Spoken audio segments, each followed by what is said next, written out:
Wahai api, menjadi dinginlah dan menjadi keselamatanlah bagi Ibrahim.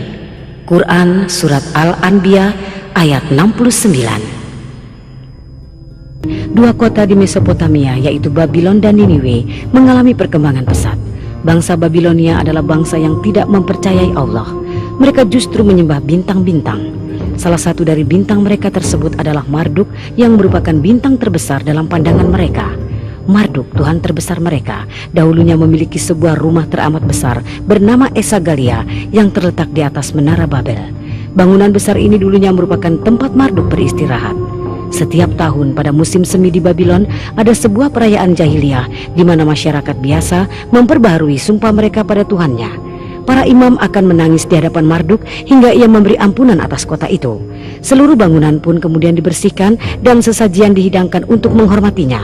Upacara itu berakhir dengan sumpah setia seluruh rakyat Babylon ke Marduk. Namun demikian dalam perjalanannya, Marduk ternyata memiliki seorang pesaing, yaitu Raja Namrudz. Siapakah Tuhan kalian? Engkau, wahai Namrudz yang agung. Engkau, wahai Namrudz yang agung. Namrudz kemudian memberi hadiah bagi siapapun yang mengagungkannya dan yang memberi penghormatan di hadapannya. Namrudz sungguh-sungguh dipercaya semua orang bahwa ia adalah Tuhan yang sebenarnya. Cepatlah, ayo cepat berangkat. Raja Namrudz tidak suka kita menunggu lama. Ayo cepat. Pada masa awal pemerintahannya, Raja Namrudz memerintah dengan keadilan dan kejujuran. Namun kesombongan merasuki hatinya, sehingga lambat laun ia sangat ingin menjadikan dirinya sebagai Tuhan. Ia pun kemudian benar-benar mewujudkannya. Ia menghendaki gelar dan posisi barunya ini diukir dan disebarluaskan ke semua tempat. Kini rakyat Babylon harus mulai menerimanya sebagai Tuhan mereka dan harus menyembahnya. Tak peduli apa yang diperintahkannya, semua harus dipatuhi. Sah dan dalam sebuah pertemuan agung, para peramal bintang-bintang menyampaikan,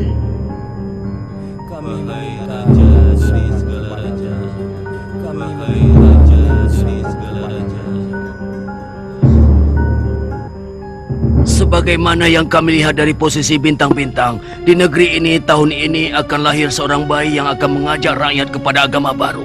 Bayi ini juga akan meruntuhkan kerajaanmu. Kami ingin engkau mengetahui kabar ini, wahai Namrudz yang agung. Dengarkanlah kata-kata kami.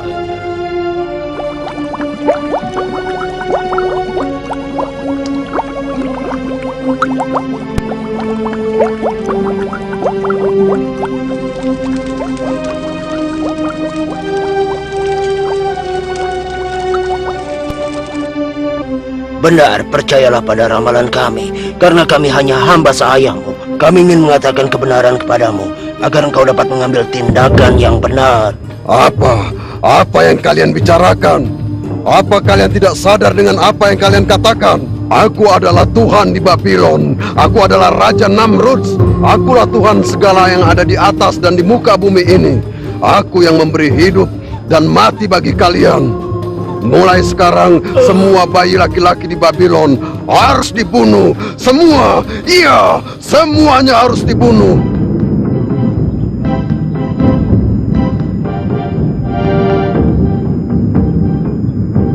di sudut kota Babylon tinggallah seorang pembuat patung bernama Azar.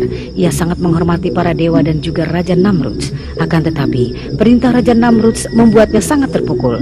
Karena istrinya sedang hamil, ia sangat khawatir perintah Raja Namrudz akan menimpa dirinya.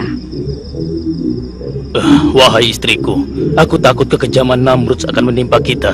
Jadi, segera persiapkanlah dirimu. Aku akan membawamu keluar dari Babylon.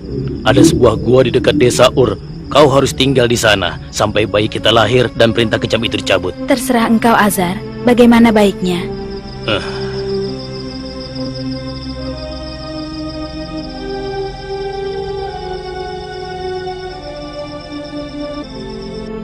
Perintah bengis Raja Namrudz pun diberlakukan dengan sepenuh kekuatan.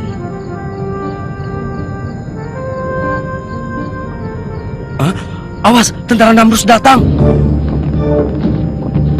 Tentara-tentara itu mendatangi setiap rumah yang diketahui baru ada ibu-ibu yang melahirkan. Semua digeledah. Buka pintu! Buka pintu! Ayo, berikan bayimu! Jangan ambil bayi kami. Diam! Jangan! Berikan!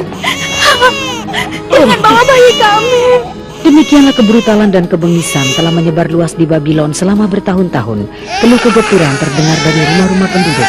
Jumlah bayi yang terbunuh pun mencapai ribuan. Wahai Namrud yang agung, semua bayi laki-laki di negeri ini telah kami bunuh, seperti yang kau perintahkan. Raja Namrud begitu gembira atas kabar yang didengarnya. Dia tersenyum puas sebagai monster yang baru meminum darah.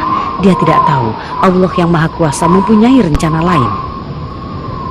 Nabi mulia yang dijuluki Allah sebagai Al-Khalili membuka mata di dunia untuk pertama kalinya dalam sebuah gua yang gelap dan dingin.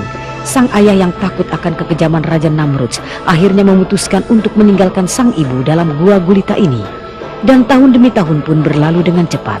Ibrahim, nama sang bocah, menjadi anak yang sangat cerdas dan pintar. Ia tumbuh dan besar dengan cepat. Suatu hari ia berkata pada ibunya, Ibu, tolong ceritakan siapa Tuhanku. "Apa?"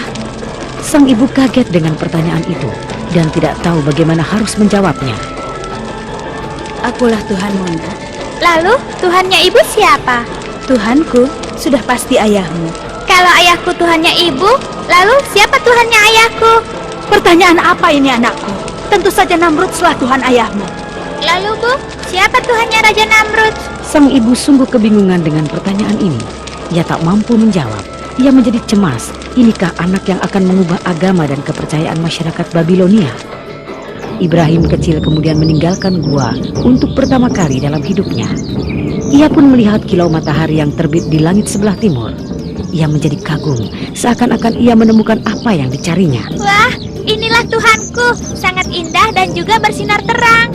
Ibrahim memperhatikan matahari sepanjang hari. Ketika senja datang, saat matahari mulai tenggelam di ufuk barat, seiring hilangnya sinar matahari itu, hilang pula lah kekagumannya. Kalau dia itu memang Tuhan, maka dia tidak akan mungkin bisa menghilang. Ibrahim pun terus berjalan. Ibrahim terpukau kembali ketika ia menyaksikan bulan yang bercahaya di langit di kala malam. Iya, pasti ini Tuhanku. Dia indah sekali. Namun ketika ia bangun di pagi harinya, ia menjadi kecewa.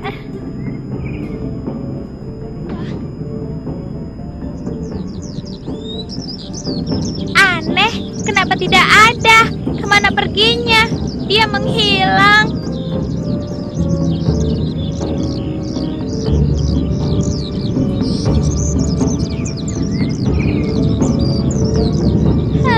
Tuhanku bukan seperti itu.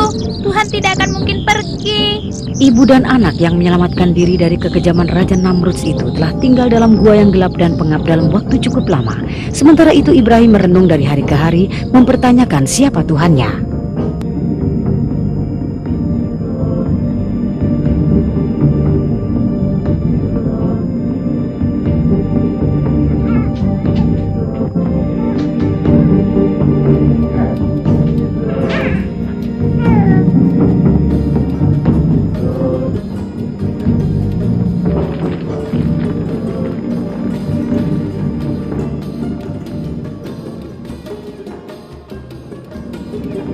Beberapa tahun kemudian, Ibrahim pun meninggalkan gua dan mendatangi negeri Babylon. Saat itu, orang-orang di sana, terutama Namrud, berada dalam puncak kejahiliahan, kebengisan, dan kebrutalan. Ibrahim, yang hati dan pikirannya jauh dari sifat cela, menyaksikan dengan keheranan bagaimana rakyat Babylon berada dalam kesesatan yang mengerikan. Wahai rakyat negeriku, apa yang kalian sembah? Apakah dewa-dewa itu mendengar ketika kalian memanggil? Dapatkah mereka menolong ataupun melukai kalian? Jangan biarkan diri kalian diperdaya oleh setan dan nafsu kalian. Sesungguhnya, aku hadapkan wajahku pada Tuhan yang telah menciptakan langit dan bumi. Aku memang orang dusun, tapi aku tidak sebodoh kalian.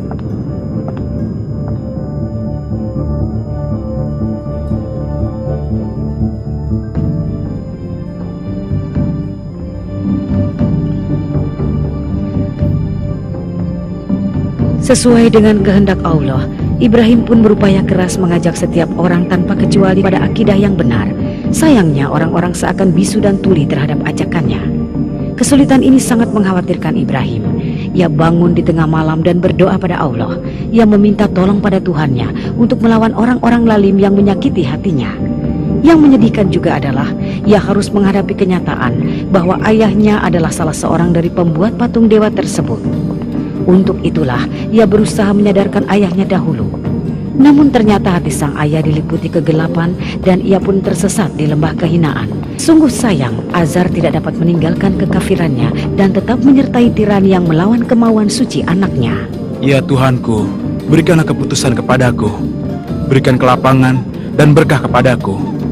Sadarkanlah sebagian dari mereka agar mereka bisa menerima kebenaran.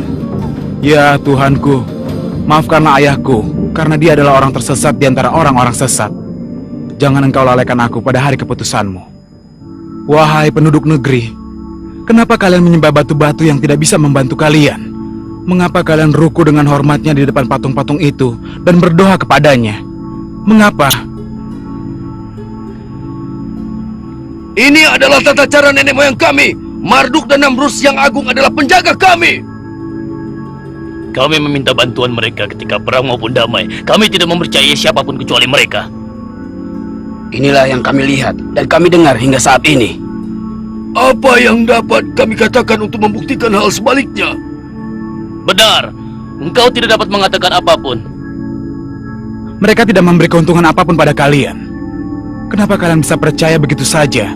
Kalian sudah percaya pada imam-imam kalian yang pendusta itu. Kalian telah lupa pada Tuhan yang menciptakan kalian dari ketiadaan. Tuhan yang maha hidup dan maha besar. Wahai Ibrahim, kami tidak melakukan apapun kecuali yang telah dilakukan oleh nenek moyang kami. Iya, dan orang-orang setelah kami pun melakukan hal yang serupa. Sesungguhnya, kalian semua telah berada dalam kesesatan yang nyata. Apa yang kau inginkan dari kami? Katakan dengan jelas dan katakan pula apa yang memberatkanmu. Lihatlah batu-batu itu. Mereka tidak bergerak dan tidak dapat menolong kita. Untuk apa kalian sembah? Jadi mereka tidak dapat mengirimkan mata air dan menurunkan hujan. Itu yang kau sebut dengan Tuhanmu, ha? Tentu saja tidak. Allah lah satu-satunya yang dapat mengatur segala sesuatunya di muka bumi ini. Dia itu tunggal, tidak memiliki sekutu. Singkatnya kau tidak menerima Tuhan kami, begitu? Mereka semua dapat hilang dan juga musnah. Yang abadi cuma satu, dialah Allah. Wahai Ibrahim, ketahuilah, engkau telah membuat marah orang-orang yang percaya kepada Marduk dengan memandang rendah Tuhan kami. Pelindungku hanyalah Allah. Hei Ibrahim, kami akan menghukummu kalau saja ayahmu bukanlah abdi Marduk. Hanya Allah lah yang memberikan kehidupan dan juga kematian.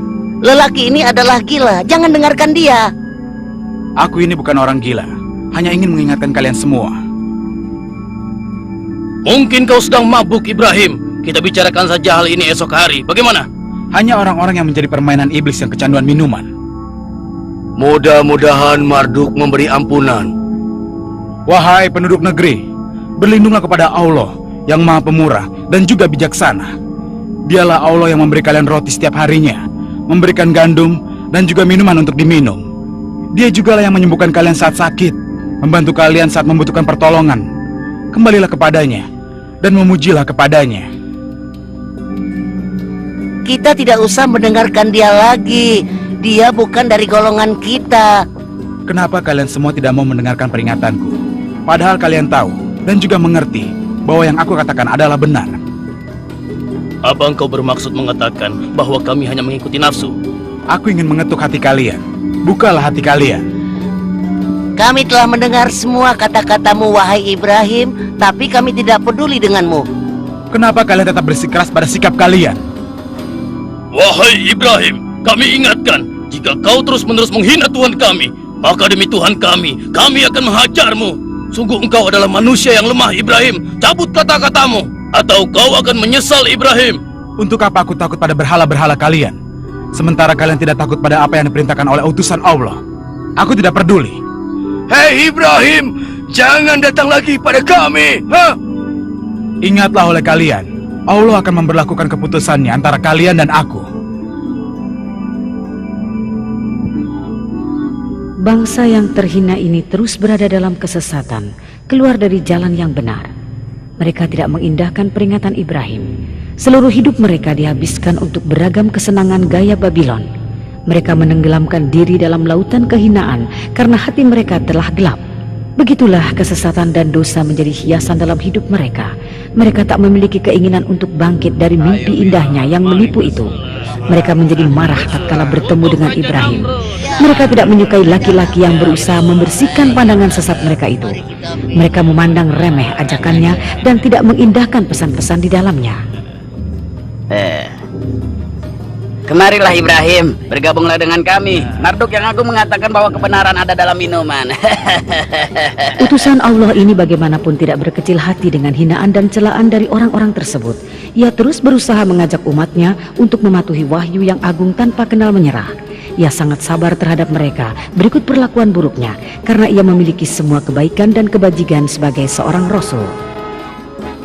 Wahai Marduk yang agung, Tuhan langit, Tuhan orang-orang Babilon, Tuhan barat, timur, di bawah dan di atas bumi. Wahai Marduk yang agung, yang menentukan perang atau damai, dan kepada siapa sigurat-sigurat ini dibangun.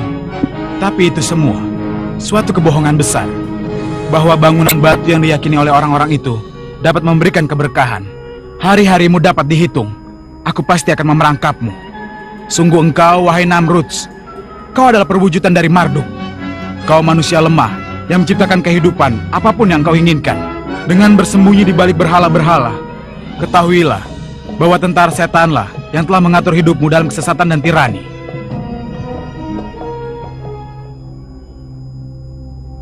Di Babylon, setiap tahun ada perayaan suci untuk dewa-dewa.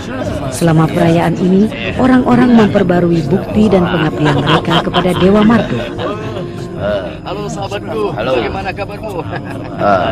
Perayaan akan dimulai sebentar lagi dan kita akan benar-benar menikmatinya, kawan. Wahai kawan-kawanku, para bangsawan dan rakyat Babylon, datanglah dan serahkanlah pengabdian kalian pada Marduk yang agung. Agungkanlah dia, berikanlah pada dewa kita sesuatu yang terbaik yang kalian miliki. Jadilah orang-orang dermawan agar kedermawanan tangan Marduk meliputi kita tahun ini. Mari tenangkan pikiran kita dengan minuman anggur asigo ini, minuman suci para dewa. Mari kita berangkulan, kita nikmati bersama saat paling membahagiakan ini. Wahai putra Dewi Ishtar, marilah kita bersama ke tempat perayaan. Mari bergembira, ikutlah bersama kami. Ayo ikut bersama kami. Wahai Ibrahim,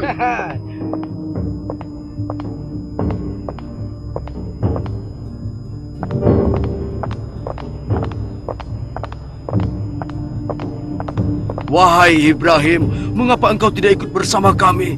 Engkau setidaknya dapat berbakti pada Tuhan kami pada hari yang berbahagia. Hari ini ia berlaku sangat baik pada hamba-hambanya. Wahai Semoga Allah Ibrahim, mengampunimu. ikutlah bersama kami.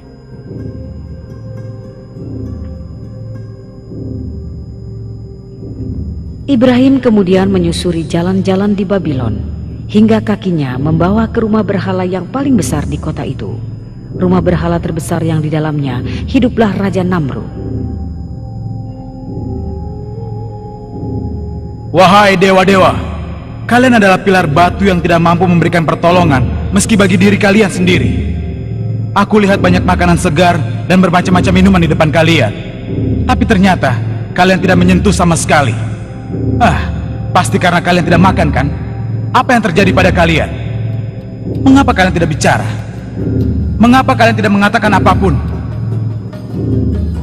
Kalian dan orang-orang yang percaya pada kalian adalah makhluk-makhluk yang patut dikasihani. La ilaha illallah. Suara Ibrahim memantul di rumah dewa-dewa itu. Dia amat marah kepada orang-orang yang menyembah belahan batu-batu yang tak hidup dan tak bergerak ini. Ia bersedih hati dan tak mampu memahami bagaimana mungkin umatnya bisa sedemikian buta dan menjadi mainan tangan-tangan setan. Tak ada pemenang kecuali Allah. Hentikan aku andaikan kalian benar-benar dewa yang memiliki kekuatan. Tahanlah aku. Di mana kekuatan dan keperkasaan kalian? Kehancuran kalian akan menjadi begitu menyedihkan. Kalianlah penyebab segala kebobrokan ini. Manusia yang paling bodoh adalah yang memilih dan menjadikan kalian Tuhan lalu menyembahnya. Mereka juga yang menempatkan kalian di tempat paling baik di rumah mereka dan bersujud di hadapan kalian. Dan engkau yang paling besar, Tuhan palsu yang disebut Marduk. Aku tidak akan menghancurkanmu sebagai contoh dan pelajaran bagi mereka yang mempercayaimu. Aku akan mengalungkan kapak ini di lehermu. Ibrahim terus menghantam semua patung-patung yang diagungkan itu dan membuatnya menjadi serpihan-serpihan batu. Inilah akhir yang menyedihkan bagi batu-batu tak bernyawa tersebut, juga bagi orang-orang yang tunduk padanya. Kecuali berhala yang paling besar yang disebut Marduk, ia sama sekali tidak menyentuhnya. Pada hari itu terjadilah kegemparan di negeri Babilon. Orang-orang yang sedang berpesta pora terkejut dan berkumpul di depan rumah berhala itu. Apa yang terjadi di sini? Wahai pasuso yang suci, apa yang terjadi dengan dewa-dewa kita? Siapa yang melakukan tindakan yang tidak bertanggung jawab ini? Tuhan-tuhan kita hancur semuanya. Mereka telah pecah berkeping-keping. Mereka telah dirusak dan dihancurkan. Hanya Marduk yang agung yang tidak tersentuh. Tidak terjadi apa-apa padanya.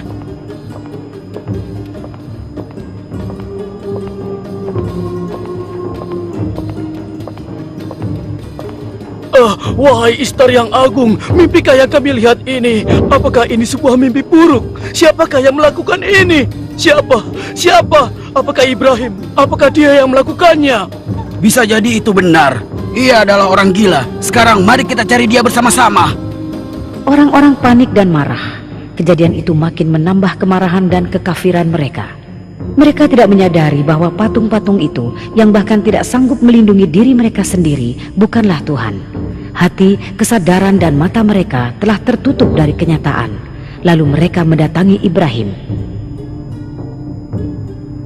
Wahai Ibrahim, kaukah yang telah menghina Tuhan kami? Kau telah menghancurkan Tuhan kami menjadi berkeping-keping dan menyakiti hati kami. Katakan yang sebenarnya, wahai Ibrahim. Kalau benar kau yang melakukannya, kenapa kau menyakiti hati kami dan Tuhan kami? Aku rasa yang melakukan itu Tuhan kalian. Hei, jangan bercanda. Tentu saja dia tidak bisa melakukan itu, ha? Tanyakan padanya, mungkin dia bisa bicara. Engkau tahu dia tidak dapat bicara, wahai Ibrahim. Mungkin ia tidak suka makanan yang kalian suguhkan kepadanya. Atau mungkin ia marah karena kalian memiliki tuhan-tuhan yang lain. Mereka pun tidak dapat berpikir. Agar kalian yakin, bertanyalah padanya dan lihatlah sendiri. Cukup. Kau lebih tahu dari kami kalau dia tidak dapat bicara, wahai Ibrahim. Lalu kenapa kalian tetap tidak peduli? Mereka tidak dapat berbicara ataupun berpikir. Sungguh sayang. Kalian semua sama saja. Kalian tidak dapat berpikir. Kalian seperti sebilah batu yang tidak berhati dan tidak dapat melakukan apapun. Sungguh sayang. Hei Ibrahim, kenapa kau berani bicara tidak sopan kepada kami? Aku berbicara mengenai kalian, agar kalian semua melihat kenyataan. Sehingga kalian terbangun dari tidur panjang kalian. Kata-kata Ibrahim menggetarkan hati mereka untuk beberapa saat, seperti kilat menyambar di kegelapan malam. Pikiran mereka bingung, segala sesuatu yang mereka yakini benar selama ini menjadi kacau balau, dan mereka menundukkan kepala di keheningan. Mari kita renungkan apa saja yang baru dia katakan. Mari berusaha memahaminya. Coba kita dengarkan dengan hati dan pikiran yang jernih. Orang bijak dahulu pernah berkata, carilah kenyataan di kegelapan malam. Sekarang mari kita pulang ke rumah dan memikirkan lebih jauh tentang hal ini. Ibrahim merasakan untuk pertama kalinya ada sesuatu yang berubah dalam hati orang-orang Babilon. Dan itu sungguh ia harapkan. Ia tahu bahwa hanya Allah yang dapat menunjuki orang-orang itu jalan yang benar. Ia hanya perantara. Ia hanya sarana. Ia hanyalah seorang hamba. Seorang hamba yang hanya bertugas mengajak orang-orang kembali ke jalan yang benar. Malam hari menyelimuti Babilon bagaikan sebuah tabir hitam. Rakyat Babilon sangat disayangkan tidak dapat memanfaatkan kesempatan yang ditawarkan kepadanya. Dan mereka pun terjaga dengan diselimuti oleh tabir hitam yang lebih gelap dari malam. Cahaya harapan telah pergi sebelum bersinar. Rakyat Babilon pun kembali pada kesesatannya disebabkan setan telah bertahta di hati mereka. Sementara itu mereka tidak berniat sedikit pun untuk terbebas dari cengkeraman setan itu.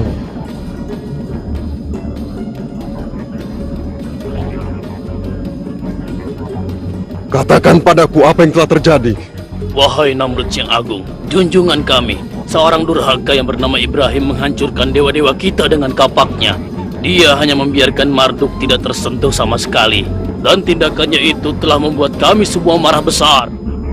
Untuk kalian dan orang yang kalian sembah, kalian benar-benar menyembah batu-batu itu dan mengabaikan Allah Tuhan langit dan bumi. Tuhan yang telah menciptakan kalian, yang menyediakan makan dan minum bagi kalian. Sementara patung-patung itu tak dapat memberikan keuntungan apapun. Kami tidak dapat mendengarkanmu lagi. Kami akan menghukum orang yang tidak berlaku sopan kepada Tuhan-Tuhan kami. Dan kami telah bersabar hingga sekarang karena ayahmu Azar adalah abdi setia Marduk. Sekarang tidak ada seorang pun bisa membebaskanmu dari tangan kami. Itulah hukumannya akan kau alami. Ibrahim lalu dikirim ke penjara untuk menerima ganjarannya berupa siksaan, perbudakan, dan penderitaan. Perlakuan yang juga dialami oleh utusan-utusan Allah sebelum dan sesudah Ibrahim. Kesalahan satu-satunya adalah karena ia memberi peringatan kepada rakyat Babylon. Ia hanya berusaha menyelamatkan rakyat Babylon dari bahaya api neraka yang menanti mereka.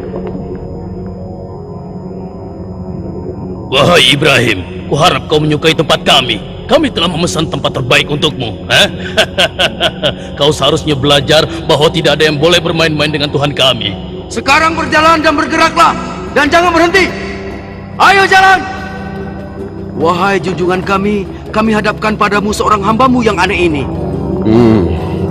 Kaukah yang telah membawa agama baru dan Tuhan baru? Katakan, kaukah yang telah menghina agama rakyat Babylon dan juga para tuhannya? Dan apakah kau juga yang telah mengatakan kebohongan tentang pemerintahanku dan ketuhananku? Kau kira kau ini siapa? Hah? Aku mengatakan kebenaran kepada mereka dan juga mengajak mereka. Kau harus bersikap lebih sopan saat bicara denganku. Sekarang katakan, apa yang dikerjakan oleh Tuhanmu? Ayo katakan. Tuhanku memberikan hidup dan mati, Tuhan. Itu bukan apa-apa. Aku juga bisa memberi hidup dan mati. Engkau akan melihat dengan kepalamu sendiri. Ngawal, cepat bawa orang kemari. Sekarang. Namrud mengatakan bahwa dialah yang memberi makan pada orang-orang. Ia juga percaya bahwa ia pun memiliki kekuatan gaib untuk mengambil dan memberi hidup layaknya Tuhan.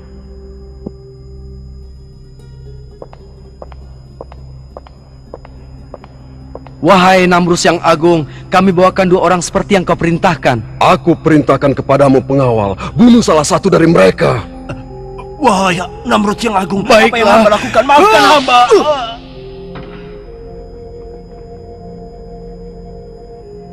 Sekarang biarkan yang satunya pergi. Beri hadiah untuknya agar ia menikmati kedermawananku. Beribu-ribu terlimpah untuk engkau, wahai Namrud yang agung. Tuhan kami, Tuhan kami. Kau lihat Ibrahim, aku bisa memberi mati dan bisa memberi hidup. Abadilah engkau, wahai Namrud yang agung.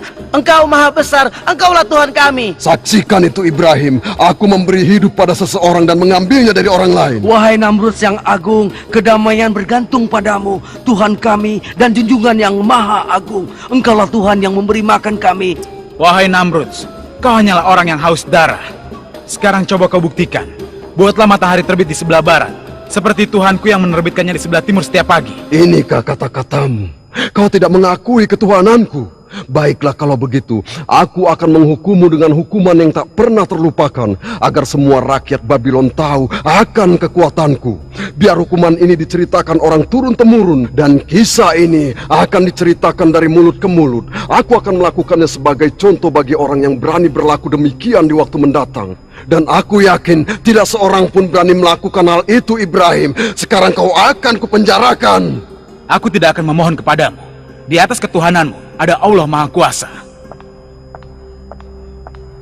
Sikap Raja Namrud layaknya sikap musuh-musuh Allah yang lain yang menjadi abdi setan dan nafsunya, yang hidupnya berisi tirani dan kebengisan. Sikap seperti ini juga merupakan sikap orang-orang yang bekerja untuk melanjutkan cara hidup mereka yang dilingkupi aib dan kehinaan.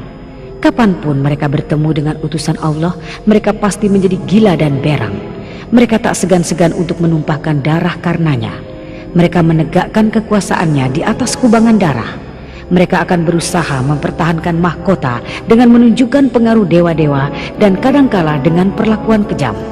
Mereka akan selalu bersedia untuk menumpahkan darah dan air mata kapanpun diperlukan. Ibrahim dan juga rasul-rasul yang lain dikaruniai Allah kelembutan dan kemurahan hati untuk mudah memaafkan kesalahan orang lain. Maka keselamatanlah bagi mereka. Mereka adalah orang-orang berani yang mampu berdiri melawan para tirani dengan segala kebengisan dan kekejamannya. Dan hanya para rasul inilah yang mampu menunjukkan kelemahan dan jati diri mereka. Sementara Ibrahim adalah salah satu dari rasul-rasul itu. Dia adalah abdi Allah dan ayah dari umatnya. Wahai bangsawan Babilon, pejabat pemerintahanku, dan para pengikut setia Marduk, katakan padaku, hukuman apa yang patut kita berikan pada orang yang telah menentang, menghina, menyumpahi, bahkan menghancurkan Tuhan kita? Wahai junjungan kami yang agung, sumber kehidupan bagi Babilon, lelaki muda ini telah kehilangan akalnya. Dia pasti telah dipengaruhi oleh setan. Itu benar, dia tidak punya akal. Wahai Namrud yang agung, kita harus menghukumnya dengan cara tertentu, sehingga menjadi contoh bagi rakyat Babilon. Hukuman yang akan diingat. Iya, kau benar. Hukuman ini haruslah menjadi contoh bagi dunia. Hukuman yang bisa menyenangkan Tuhan-Tuhan kita.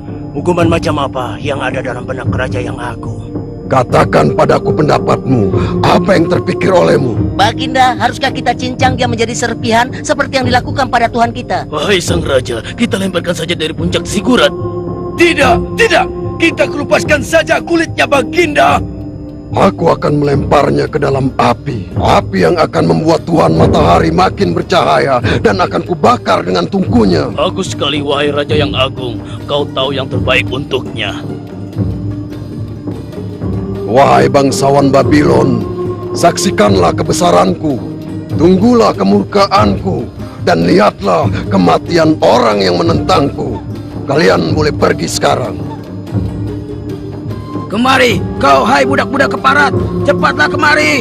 Tumpuklah kayu-kayu ini dan bawa pula kayu-kayu kecil ini. Ayo, hei kamu, ayo bawa kayu-kayu kecil ini. Kita harus membuat tumpukan kayu dari gelondongan-gelondongan ini. Aku bilang cepat, cepat.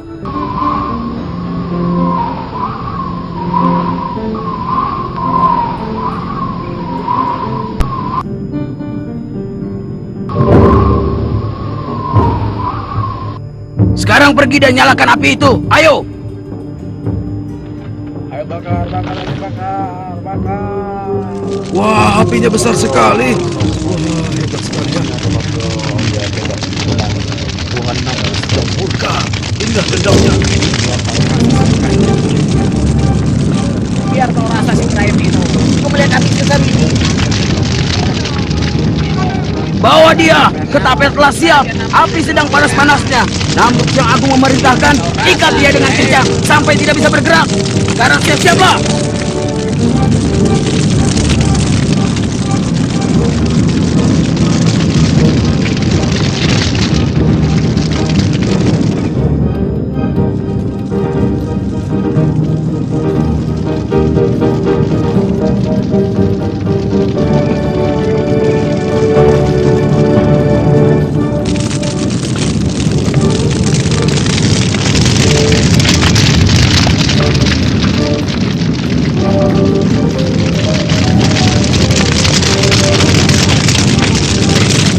Wahai Allah, aku percaya sepenuhnya kepadamu.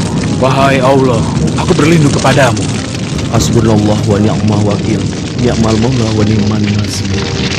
Wahai Allah, aku mohon perlindungan hanya kepadamu. Dan aku hanya percaya kepadamu.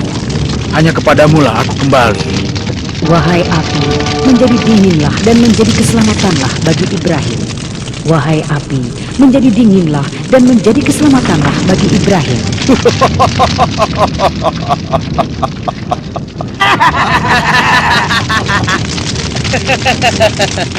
Tidakkah kau melihat kekuatan dari Namrud yang agung? Dia adalah pedang Marduk dan bayangan di muka bumi. Dia yang akan menghukum siapa yang tidak menerima Tuhan-Tuhan kita, juga membakar para penentang di antara kita. Hidup Raja Namrud! Api itu yang menerima perintah suci menjadi dingin dan menyejukkan. Ia tiba-tiba berubah menjadi tawan-tawan mawar. Nyala merah berubah menjadi mawar yang merah. Kekuasaan Allah kemudian menyelamatkan sang Rasul yang dijuluki Al-Qalili ini. Ia menjaganya dari bahaya yang paling kecil sekalipun. Wahai penduduk Babilon, Namrud yang agung menyatakan bahwa hari ini adalah hari raya. Bersenang-senanglah kalian. Demikianlah rakyat Babylon menghibur diri mereka seperti hilang ingatan sepanjang minggu. Sementara api semakin padam dan gunungan api tersebut mengecil dan semakin mengecil. Oh, Marduk yang suci, tidak dapat dipercaya. Apa itu? Lihat, lihat. Dapatkah kalian melihat bukankah itu Ibrahim yang sedang duduk di tengah-tengah api? Lihatlah! Apa yang kau katakan? Istar yang mulia, itu adalah Ibrahim. Ya, Ibrahim! Oh, Ibrahim! Istar yang mulia! Seluruh rakyat Babylon tak dapat mempercayai penglihatan mereka. Mereka menatap sekeliling tidak mengerti karena mereka sangat bingung dan tidak tahu harus berbuat apa. Allah telah menjaga Rasul-Nya. Sungguh suatu keajaiban. Ini merupakan kejadian yang belum pernah dilihat maupun didengar. Akan tetapi, suatu keajaiban yang jelas nampak itu pun tak mampu membawa orang-orang yang hatinya telah tertutup dari jalan yang benar untuk sadar terhadap seruan Ibrahim. Mereka tidak percaya. Hati mereka yang telah membatu tidak akan melunak. Mereka lebih suka menolak karena menuruti hawa nafsu adalah lebih mudah bagi mereka. Demikianlah masyarakat yang telah diberi kemurahan oleh Allah ini tenggelam dalam kegelapan dan kekafiran. Ya Allah Tuhanku, terpujilah Engkau yang telah membawaku ke jalan yang benar. Karena Engkau menjadikanku cahaya bagi orang-orang yang diperbudak berhala. Engkau berkehendak untuk membawa siapapun ke jalan yang benar. Segala puji bagimu, ya Allah. Wahai Ibrahim, walaupun orang-orang Babilonia menolakmu, kami tetap mempercayaimu. Kami mempercayaimu dan percaya pada apa yang kau bawa untuk kami. Dan kami telah mendapatkan keselamatan bersamamu. Semoga Allah menjadikanmu sebagai pemenang. Mulai sekarang kami akan bersamamu. Katakan pada kami apa yang harus kami lakukan. Karena kami takut pada kaum tirani Babilonia. Hai saudaraku, dan engkau Sarah, hanya kalianlah yang mempercayaiku di antara orang-orang kafir itu. Tuhanku telah melembutkan hati kalian dan memberi kalian kemuliaan hidayah ini. Kita harus cepat pergi dari sini. Kami akan selalu bersamamu, wahai Ibrahim. Mulai sekarang kami akan mengikutimu. Wahai rakyat Babylon, aku terlahir di sini bersama kalian. Aku tumbuh bersama kalian. Dan ketika aku di sini, aku dikaruniai hidayah Allah. Akan tetapi, kalian membantahnya. Kalian mengeluhkannya. Kalian berlomba-lomba dalam membangkang. Kalian telah berkata bohong. Aku menjauh dari kalian, dan kalian menjauhlah dariku. Demikianlah Ibrahim, Lut, dan Sarah meninggalkan Babylon. Mereka pergi mengikuti perintah Allah.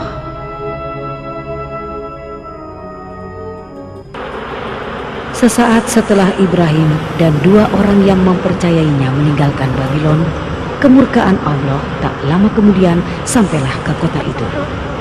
Beribu-ribu, bahkan berjuta-juta nyamuk memenuhi seluruh tempat. Seakan-akan kota megah Mesopotamia berada dalam mimpi buruk yang mengerikan. Negeri Babylon yang tak pernah kekurangan hiburan dan tawa kini sunyi mencekam. Binatang keparat, tinggalkan aku, menjauhlah dariku. Sudah kukatakan, menjauhlah dariku. Pengawal! Pengawal! Cepat kemari, tutup semua pintu. Lihat, binatang ini dari sini. Cepat lihat, tutup semua pintu. Tutup! Aku tak ingin melihatnya lagi. Tidak tahukah nyamuk-nyamuk keparat ini sedang berhadapan dengan siapa dia? Lihat, negeri dan kotaku telah rusak semuanya. Mengapa mereka tidak takut padaku? Aku merasa diriku agak lemah. Aku adalah Namrud yang agung. Tuhan, tolonglah aku. Mengapa mereka bisa masuk ke dalam? Prajurit! Aku sudah menyuruh kalian untuk menutup semua pintu dan jendela. Bunuh binatang-binatang keparat ini, cepat! Tuhan palsu Babylon itu tak mampu berbuat apapun di hadapan seekor nyamuk kecil. Kelemahannya makin menjadi-jadi. Ia berteriak-teriak dan memanggil meminta pertolongan. Akan tetapi, ia tak mampu menemukan jalan keluar bagi persoalannya. Segala yang dimilikinya, kerajaan dan kekuasaannya, tak berarti apapun di hadapan seekor nyamuk. Ia tak dapat berbuat apapun menghadapi nyamuk yang tak kenal menyerah itu. Tinggalkan aku. Jangan mendekati aku. Jangan. Binatang keparat. Ya masuk hidungku. Berhenti. Jangan lagi. Tinggalkan aku. Namrud sang tirani meninggal dengan tragis dan mengenaskan oleh seekor nyamuk yang masuk ke otaknya. Allah telah mengambil nyawa sang tirani yang mengaku sebagai Tuhan, memberontak dan melawan kebijaksanaannya, dan bertindak sebagai monster yang haus darah. Orang yang mendapatkan keselamatan adalah yang mengikuti Allah. Sejarah ini penuh dengan contoh para pembangkang yang melawan Allah dan senang membantah padanya. Hal ini telah menjadi cerita dari dahulu kala hingga nanti di hari keputusan. Semoga kedamaian terlimpah kepada orang-orang yang menyerahkan diri mereka.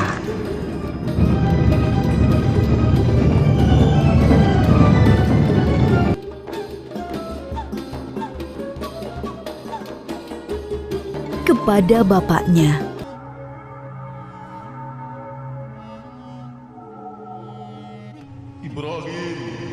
Ibrahim, kuperintahkan kepadamu agar menyerahkan Ismail sebagai kurban yang harus kau sediakan bagiku.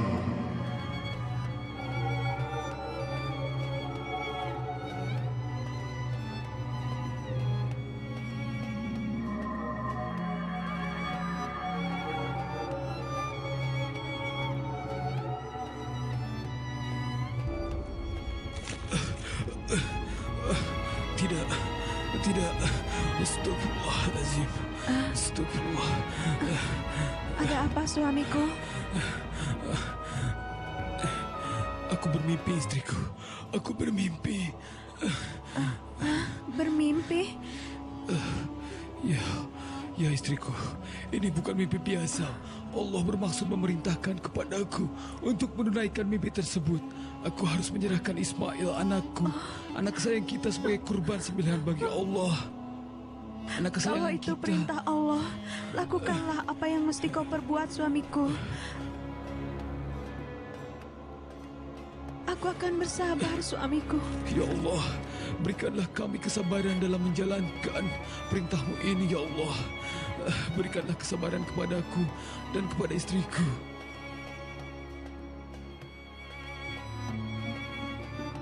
Segeralah bersiap-siap, suamiku. Temuilah Ismail di kamarnya dan kau jelaskan makna mimpi yang kau dapati ini kepadanya. Dan sadarkanlah Ismail bahwa ini adalah perintah Allah.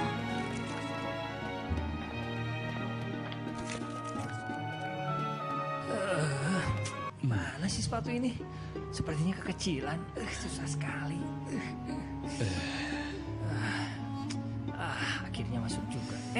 Ayah. Assalamualaikum, Ayah. Ayah sudah bangun? Waalaikumsalam, Ismail anakku. Ismail anakku, ayah akan mengajakmu ke bukit untuk menyerahkan kurban bagi Allah. Baiklah, Ayah. Aku akan segera bersiap-siap. Bersiap-siaplah. Kita akan menyerahkan kurban sembelihan bagi Allah sesuai tradisi kita dan perintah Allah. Oh, tentu Ayah, aku ingat. Kau sekarang telah tumbuh dewasa, Ismail. Dalam mimpiku semalam, Allah menurunkan perintah melalui mimpi. Ayah melihat dalam mimpi itu sedang menyembelihmu. Bagaimana menurutmu, Ismail? Ayah, mengapa Ayah bersedih? Ayah tidak perlu khawatirkan aku. Aku ini hanya anak Ayah dan hanya merupakan titipan dari Allah. Anakku. Kerjakanlah Ayah apa yang telah diperintahkan Allah, dan insya Allah Ayah akan melihatku termasuk orang-orang yang sabar. Lakukanlah Ayah, jangan ragu-ragu. Allahu Akbar. Maha besar Engkau, ya Allah. Ayah. Engkau telah memberikan kebijakan dalam diri anakku Ismail. Ya Allah, Ayah. tambahkanlah hati anakku. Sudahlah ya. Ayo Ayah, kita bersiap-siap sekarang dan segera kita berangkat ke atas bukit. Ya Allah, berikanlah kami ketabahan dalam menjalani cobaan ini.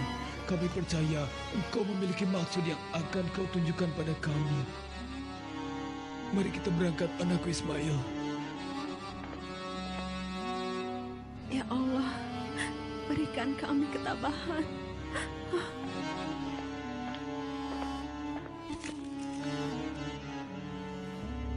Dasar bodoh. Bisa saja dia ikuti sebagai petunjuk. Ini kesempatanku untuk menggodanya. Jika aku menjebak dia agar jatuh dalam dosa, ya, dia akan kumasukkan dalam perangkapku. Dan hati-hatilah. Hop.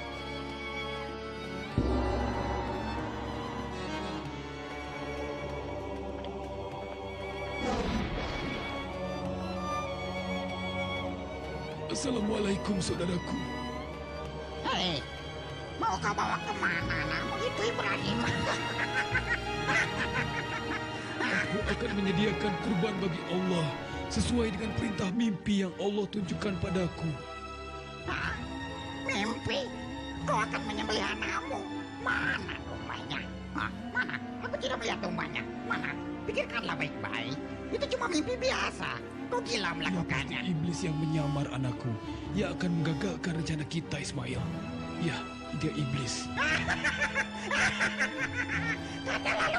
Keterlaluan. Kau gila. Mau menyembelih anak rusaknya gara-gara mimpi. Keterlaluan. Keterlaluan sekali. Nyah kau iblis. Nyah ke sana. Pergi.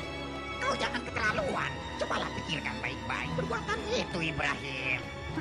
Sekali lagi kuingatkan, nyahlah kau iblis. Kerikil-kerikil ini akan kugunakan untuk mengusirmu. Pergilah kau iblis. Apa-apaan ini? Oh, dasar bodoh. Pergilah iblis. Pergilah. Rasakan. Kau, nyala. Jangan kau ganggu kami lagi. Allahu Akbar. Ketahuilah Ismail, iblis itu telah gagal mengganggu ibadah kita. Ibadah yang diperintahkan oleh Allah. Bersabarlah. Sial, gagal lagi lain kali. Kau akan kuuji lagi, wahai manusia. Aku tak akan pernah berhenti menyebak. Tidak akan pernah. Aku akan terus menggoda kalian. Ya, tunggulah.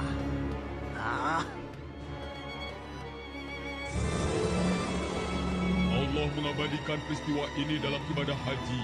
Setiap jemaah wajib melontar kerikil di 3 tempat tersebut. Masing-masing disebut jumrah ula, jumrah wusta, dan jumrah aqobah. Di batu itukah aku akan dibaringkan sebagai kurban? Ya, anakku Ismail. Ayah, aku punya satu permintaan sebelum aku dibaringkan di sana.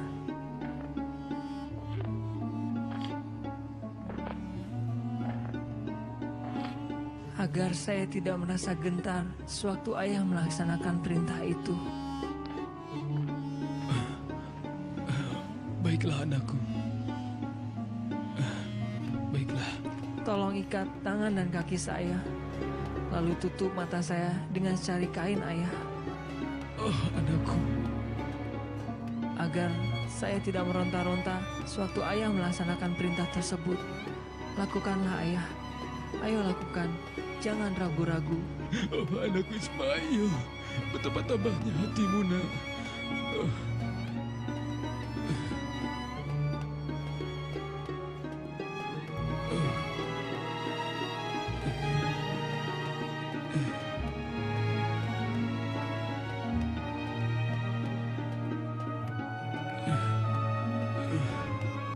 Ismail, kau benar-benar ikhlas menjadi kurban sembelihan ini, nak.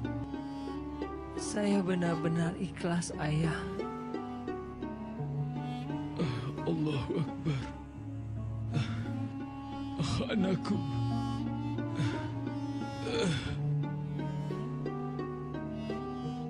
Ya Allah, berikanlah hamba-Mu ini ketabahan dalam menjalankan perintah-Mu ini.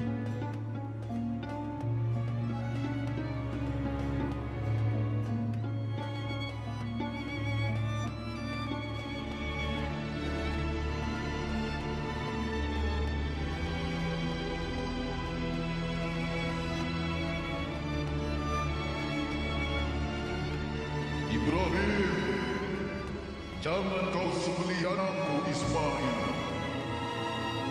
Hai Ibrahim, sesungguhnya kamu telah membenarkan mimpi itu. Sesungguhnya demikianlah kami memberi balasan kepada orang yang berbuat baik. Sesungguhnya ini benar-benar satu ujian yang nyata, dan kami tebus anak itu dengan sembelihan yang besar.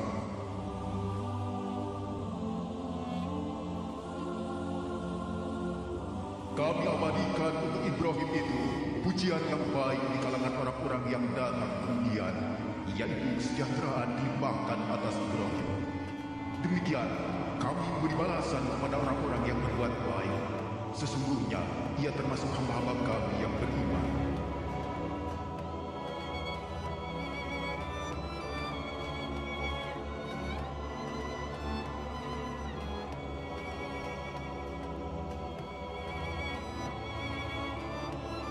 Ibrahim, lihatlah di sana.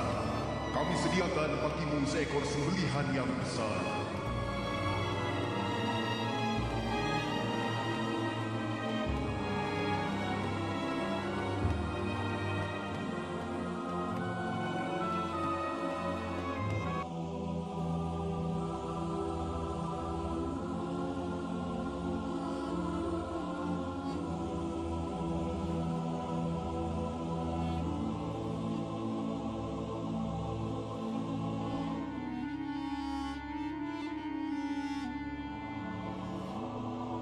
Alhamdulillah, nak. Allah telah memberikan pengganti dirimu, seekor sembelihan besar yang telah disediakan Allah sebagai penggantinya. Tak kala keduanya berserah diri dan Ibrahim membaringkan anaknya di atas pelipisnya, nyatalah kesabaran keduanya.